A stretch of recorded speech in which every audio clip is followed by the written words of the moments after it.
Come on, what's up, friends and athletes?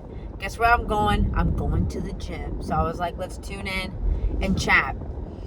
Okay, so this video, as you can see, it's titled The Getting in Your Best Shape Journey is a lot messier than the highlight reel suggests.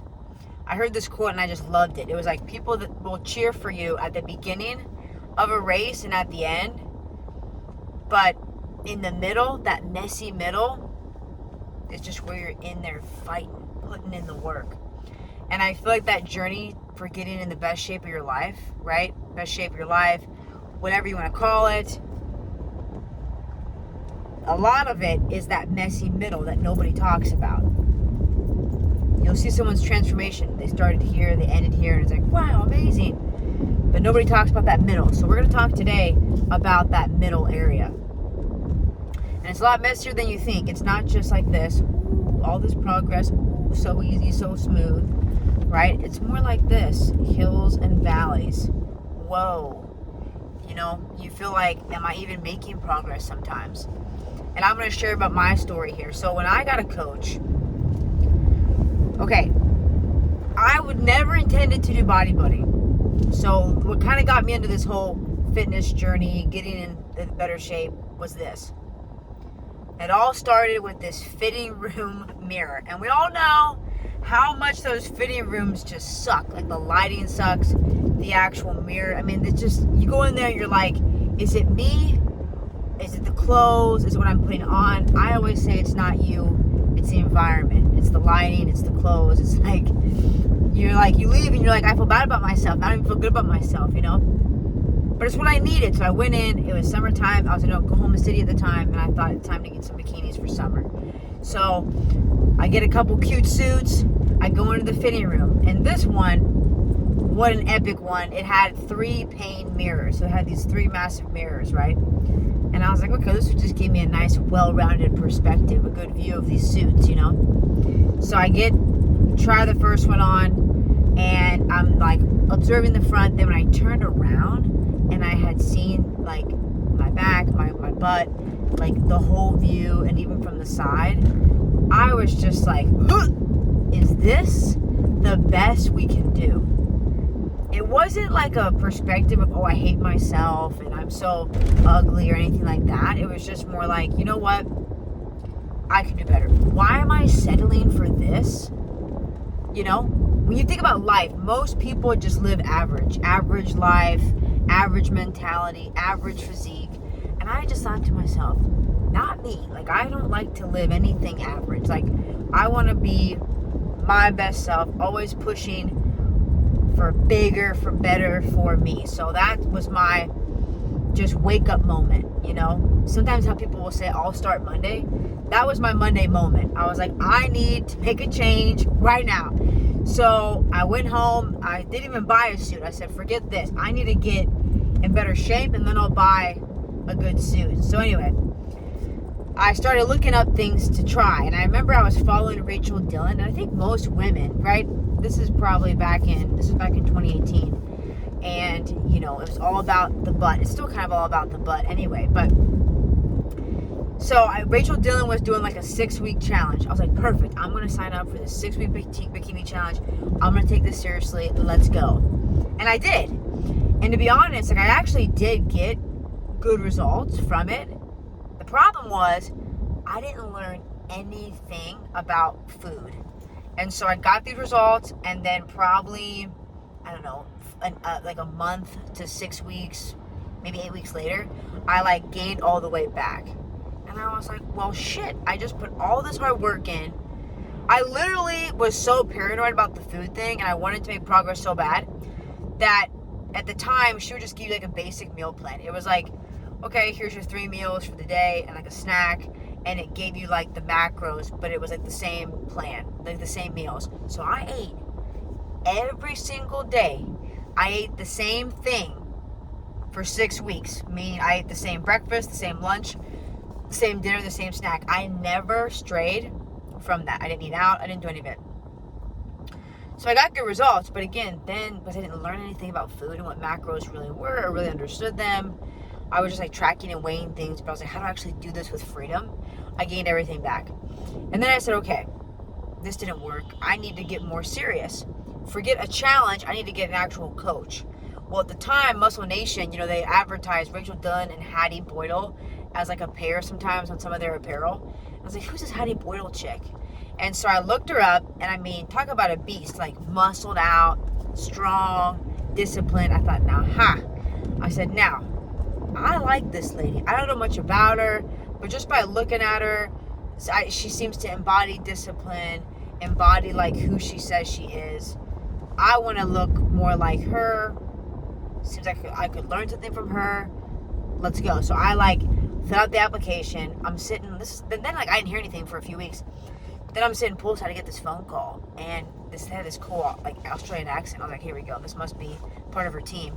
And they got me on the sales call. They gotta have a sales call. So on the sales call, and I'm talking to one of her reps.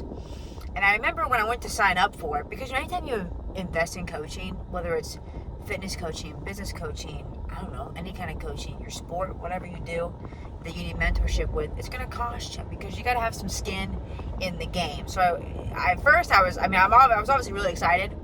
I thought, okay, wow, I did put a good amount of money into this, so I need to make this happen for me. This is my time. And I did. So I did 6 months, and then I re-signed for another 6 months. And she was into bodybuilding, and I saw other women that she coached have great results, and they started doing bodybuilding. So I thought, well, if they can do it, so can I. It's not like they're extra special than me. They just followed through and did it. So then in that year with her, I did 2 shows. And when I'm sharing this because it literally took me, though, even with a coach like this, even what I do, I coach athletes, right? Because she also took athletes. And when I say athletes, I'm talking about women that, they did a sport at some point in their life. So they've done maybe it was grade school, maybe it was high school, maybe it was college. B, they've had already a baseline of lifting typically. And if you don't, you can still I'll work with you. It's just, I want people, when I say athletes, people that are willing to take ownership and want accountability. Because in life, if you don't really take ownership and want accountability, then you're not going to grow. You're just not going to evolve. So I work with those kind of women. Anyway, the first 3 months with this coach, I was so stubborn, and my own ego was in my head I got this. I didn't report to her all the food I was having. Every day I was supposed to send her my food, my macros, what I ate for the day, but I would conveniently not log a Pizookie.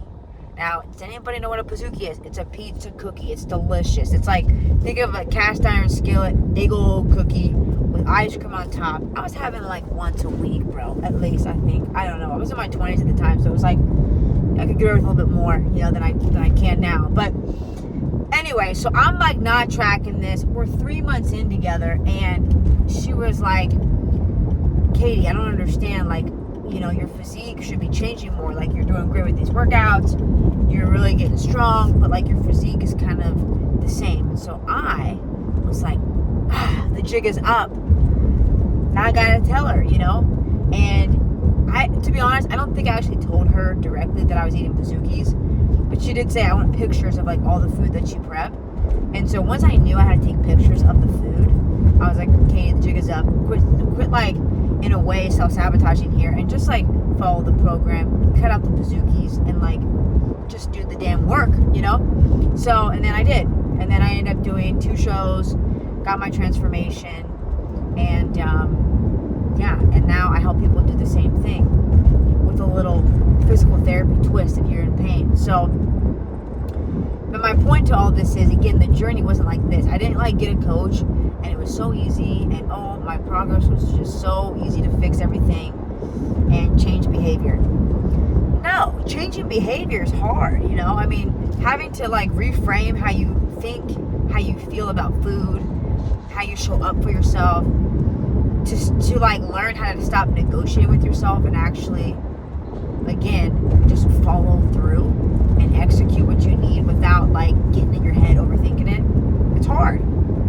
And it just helps when you've got somebody else with you in that, keeping you accountable, keeping you on task. So just wanted to get on here and say, hey, look, I get it. Whatever journey you're on, whether it's fitness, becoming your fittest self, whether it's a business, whether it's building your career, your relationships with other people, it's not going to be like this, guys. Because growth, like, you really only grow when you're challenged, when things are uncomfortable, when things are just, you're just in it, you're like Rocky, just fighting, it's like, that's how you grow. So I'm just sending all the encouragement and love here as I drive to the gym, that again, it's going to be messier. It's not just going to be the highlights. Oh, look, you started here with your personal journey on your race, you finished here. Everyone wants to celebrate here in the beginning and in the end. And in the middle, that messy middle, you got to keep on going, right? Boom, boom. Don't give up. So whatever journey you're on, remember, the highlight reel does not tell the whole story. And really, when you think about it, think about a movie, right? If you just had the beginning of like a main character, like think of like Rocky, and you're like, wow, in the beginning you see all this potential in him. If you see the end, the first one he doesn't really win, but he wins because, he didn't give up and he persevered. But again, it's like, even in a movie, if you just see the beginning and the end, you're like, oh, well, no one would want to go watch a movie like that. You want to see that messy middle because it's relatable. Because everybody struggles in this life. If they act like they don't, they're lying to you, they're lying to themselves. Nobody's life is like this, right? It's like this. So I wouldn't expect any journey that you're on, fitness related or not, to be easy. So just want to give you that encouragement and stay in it. One of my new lines I like to say is play for your potential. So I'm going to end it there. Send you all the love, all the encouragement. Play for your potential.